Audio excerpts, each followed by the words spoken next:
Well, there have been 5 different instances so far of classified documents being discovered in President Biden's possession while he was a private resident. And as the FBI gathers more information, the president is seeing growing criticism even from within his own party. Meanwhile, President Biden is also making headlines for going after Republicans, their spending policies and legislative agenda. Newsmax Chief White House correspondent James Rosen joins us now from the White House to break it all down. James. Katrina and Bob, good afternoon. We're just a few minutes past the conclusion of the White House press briefing with the White House press secretary, Karine Jean-Pierre. Today's briefing with Jean-Pierre marked the first opportunity that reporters had to ask her questions about the Biden documents case since Saturday's disclosure from President Biden's personal attorneys about the 5th instance of a discovery of classified documents that day, once again at the president's personal home in Wilmington, Delaware. And that disclosure on Saturday followed a pair of press briefings by Karine Jean-Pierre on Thursday and then Friday of last week, in which at least half a dozen times she assured reporters that the president's private attorneys had concluded their search for classified documents. And then again, as I say, on Saturday came the disclosure of still another discovery of classified material in the president's possession. So a number of reporters today, this one included, peppered Karine Jean-Pierre with questions about what she knew about the state of that search and when, particularly on Thursday and Friday, when she was assuring reporters that the search was complete.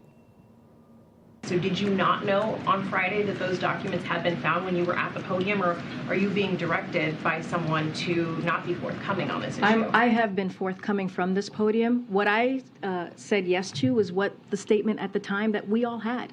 Right, you all had the statement, and I was repeating what the counsel was sharing at that time.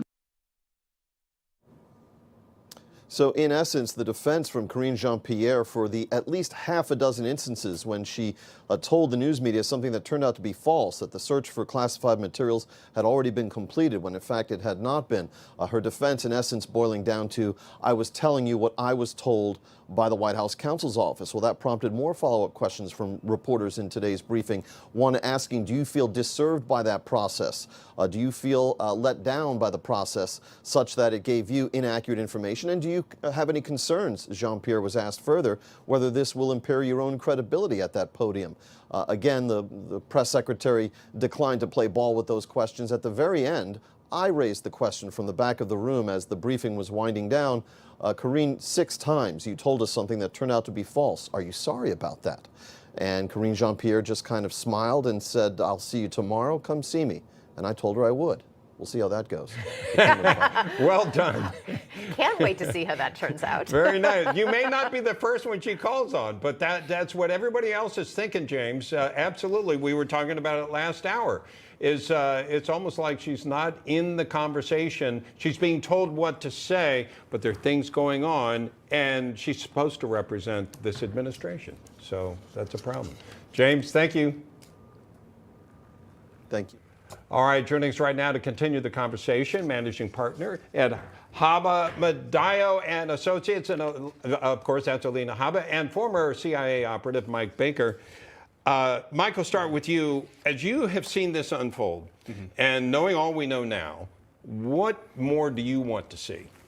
Some transparency would be nice. Look, there's no secret at this point, I think, to the general public that every administration seems to have a problem with securing classified documents. Right? It shouldn't be difficult, but it appears to be beyond the grasp of most administrations. So certainly President Biden, it's not the first person this has happened to, obviously, with the previous administration and before that. So I think what I'd like to see happen is equal justice served. And by that, I don't mean, throw the bums out or whatever. But if you're a civilian and you mishandle documents, if you had been in my old outfit in the agency, just an officer, and you mishandled documents to this degree, you had them at your home, you wouldn't have the liberty of saying, I'm going to have my private attorney check my closets to make sure I'm not hiding others, right? You'd be done. And you could very well end up in prison. And it's happened, whether you're a civilian or whether you're in the military. I would like to see that same tier of justice. I don't want to see a multi-tiered justice system that treats elites or those at the top of the political heap differently. The Right. offense is the same. So let's dole out justice and treatment in the same manner. I'm not saying that's going to happen. I don't think it will. Yeah. Yeah, and Alina, we had Alan Dershowitz on last week, and he was saying that there is no way that former President Trump or President Biden will be indicted for having these documents. Do you agree with that? I do agree with that. I think you have to remember that they have the burden of proof legally to show that there was an intentional obstruction or that they had intended to take them, hide them, which the fact patterns, as we all know, and even the left-wing media can't deny, is that both administrations were cooperating. I understand it, according to Karine, but they're still cooperating with the Department of Justice. But as Mike said, we need to make sure that everybody's being treated the same. And at the end of the day, it shows that every administration has had issues with this. So there's something to be said for that. I agree with him. Let me ask you, Alina, as an attorney, have you ever been asked to go clean out a garage? I mean, I don't mean, I'm being a little facetious there, but it just, the visual that the Biden administration has offered is almost like, oh yeah, they discovered these documents when we were working elsewhere in the House. And as a journalist, I've mentioned this before, this doesn't ring true to me. So as an attorney, where would you expect to be involved in the process? Because they want us to think that it's all a team, they found these documents and they've turned them over. What are your thoughts as an attorney with that? That very well may be the case. I will say with these documents, you have to have clearance. You have to have special clearance to be able to look for and handle top secret documents. So no, myself personally, I would not. But at the same time, I've been ordered by judges in the past to do searches for other documents or to certify and state that I, in an affidavit, did a diligent search. That's a normal process for an attorney in any discovery process of litigation. I think with this, though, it should be handled differently. Like I said, you have to have certain clearance, and I'm not sure if his attorneys do. I hope so, to be handling these documents. Yeah, Mike, I mean, you're a former CIA operative. I mean, to Bob's point, there's something maybe that doesn't quite add up here. All of a sudden, one day, these documents happen to be discovered by President Biden's lawyers in a locked closet. And then they happen to be discovered, other documents, in a locked garage next to his Corvette at his private residence in Wilmington. As a layperson, that's me, it doesn't add up. And at the same time, it seems like there should be other ways to find out if they don't have a visitor log who was in that house. Are there fingerprints?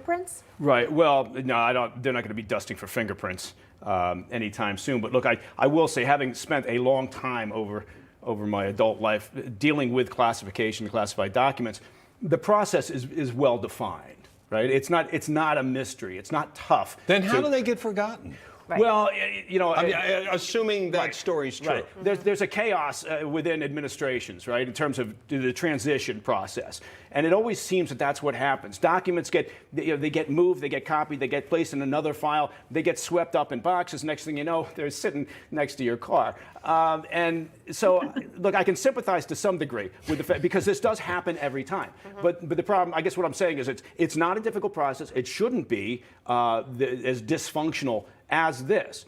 But at the end of the day, right, this kind of refutes the Democrats' argument that they're the party of discipline, they're the party of truth and justice and and righteousness. And I think from a political perspective, this is a bigger issue than from an operational perspective. I don't think that the Republicans are going to make a lot of hay out of that issue, but I do think from a political point of view, it's probably pushed back the timeline for President Biden to announce that he's going to run again for 2024. Yeah, making things messy. And I like how you put it out. It's maybe not the transparency that this party has spoken about. Right. And of course, we did hear President Biden saying initially with former President Trump, how could anyone be that irresponsible? But to Mike's point, sounds like it happens quite a bit. If you've been in politics for 50 years or however long President Biden's been in politics, you should know by now. Don't speak in absolutes, right, about the other party, because it's going to come right back around and bite you in the keister. Yeah, we saw that happen. All right. Mike Baker, Alina Habba, thanks so much for being with us. Thank you. Hey guys, it's Rob Carson. Your retirement funds are being threatened with even more losses from record inflation, recession, and skyrocketing interest rates. Fortunately, the highly trained specialists at American Hartford Gold can show you how to protect your savings and retirement accounts by diversifying your portfolio with physical gold and silver. If you call them right now as a special offer, they will give you a free gold coin on your first qualifying order, so don't wait. Call 866-935-4309. That's 866-935-4309 or text Newsmax to 65532. That's Newsmax to 65532.